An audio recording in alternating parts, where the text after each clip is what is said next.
Yeah, what we'll have here is cantilever in construction. So we'll be taking a look at the importance of cantilever in construction, so that because we see cantilever all the time on construction sites, on buildings, and you hear people talk about, okay, let's make provision for cantilever, maybe even during the design, or even during the construction, or even during the shuttering of your formwork. So cantilever is a well-known name on site. So but what is this cantilever, and how do we make provision for cantilever? So we'll take a look at the definition so that we'll have a better insight on what cantilever is.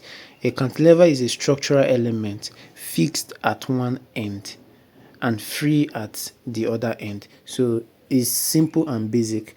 It's a structural element that is fixed at one end. If you can see from the picture, it is actually fixed to the wall, right? To the column there, and free at the other end. So at the other end there is no support. So which means a cantilever only have one support or double support.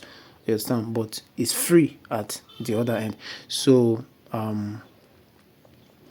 designed to resist loads without external support at the free end. So it is designed to resist load but without external support, so at the free end. So if you look at the free end,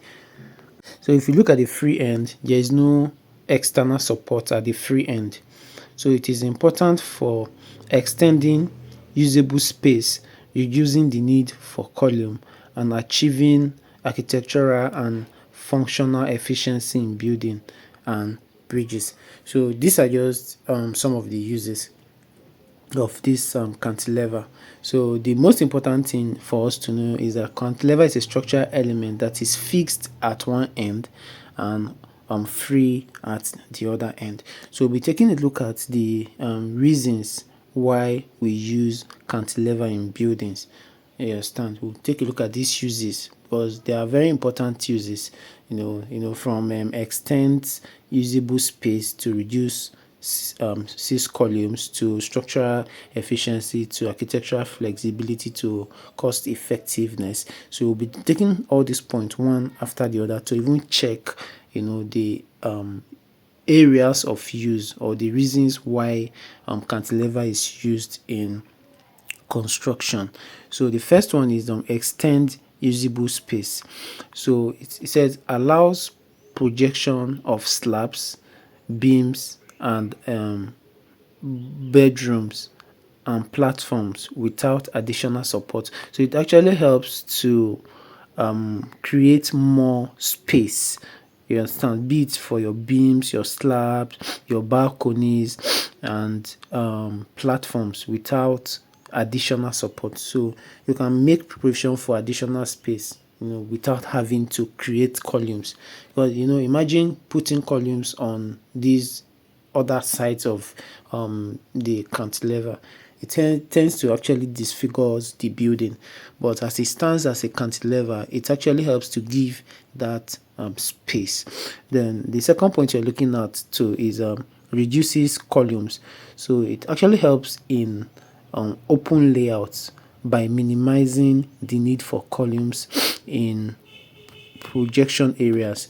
So it actually helps you to reduce the number of columns you are using. You understand?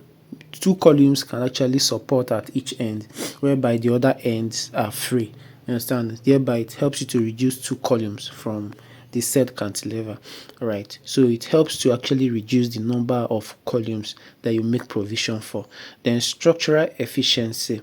So effectively transferred loads through bending action and provides good performance. So cantilever actually tends to effectively transfer loads through bending action and provides good performance. So it helps to even give you that structural efficiency.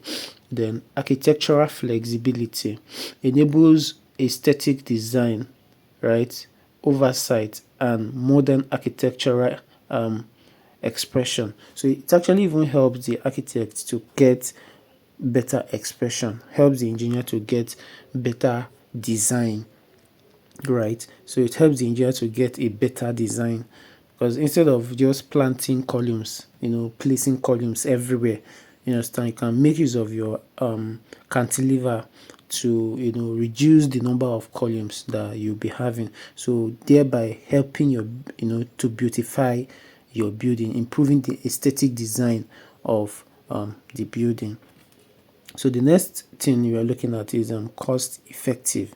So cantilever actually helps to make the project more economical, so reduces material and construction costs, then and compared to longer span support. So it reduces material and construction costs compared to longer span with support. So you have longer span but you have plenty support, yes, but you just have your cantilever with no support. So it actually helps to reduce the cost of building of your building materials, reduce the cost of building material, reduce the cost of construction, right? The time in construction, the cost in construction, the actually it's more efficient, right? So let's take a look at the applications and uses of cantilever in construction. So balconies and sunshades. In your beautiful buildings where you have your balconies, you have your sunshades, it's still cantilever in work. It's just that sometimes you might not even notice it. Most people who have cantilever in their buildings oftentimes doesn't even notice that there is a cantilever somewhere, right? But you have them there and they are structurally stable, right? Because during the design you actually check for this structural integrity of all the structural elements, right? Building overhang. When you have an overhang building, you tend to also make use of your cantilever. Then canopies and entrance roof. For your building canopies and entrance roof, you actually make provision for your cantilever, or you make use of your cantilever in such canopies and entrance roof. Stadium sitting tiers. Yeah, have you been to the stadium before? Can you see how it is possible for the sitting tiers to be established? It's because of this cantilever. It's actually, cantilever. For you to be able to design and construct a stadium, the first thing you should be thinking about is, cantilever. Then bridge deck and footbridge. So you also make use of your cantilever. Then signage and billboard support. Yeah, for your signages and your billboard support, you also make use of cantilever. Then industrial loading docks, you also make use of your cantilever. So these are areas, pertinent areas where cantilever is mostly used. Then we have typical structure of cantilever slab. So we have a pictorial image here depicting all the components that you need in a cantilever. So this is the top finish, which is the flooring and the screeding. Then we have the reinforcement, then we have main reinforcement, then we have the distribution steel, then we have the concrete slab, then we have the support and the fixed load. Your cantilever is fixed to the support, so you are going to actually have the top and the bottom reinforcement for the cantilever, so depending on how your design is, right? Then we are going to have the distributions reinforcement, the main reinforcement, your stand. So all these are still components of your cantilever. So cantilever is very, very important in construction because it actually helps to give that beautifying aesthetics in most of the buildings, right? Because sometimes you may notice them in buildings and sometimes you may not even notice them in building, depending on where the cantilever is used or where the design actually placed the cantilever.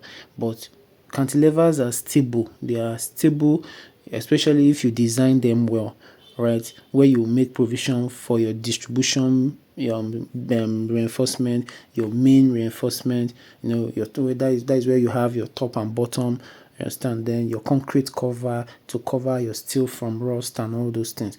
So when you have all this packed together with the reasons, where it is used, extend usability to space, reduces columns, structural efficiency, architectural flexibility, and cost effectiveness. So all this actually sum up to the topic we have, which is cantilever in construction.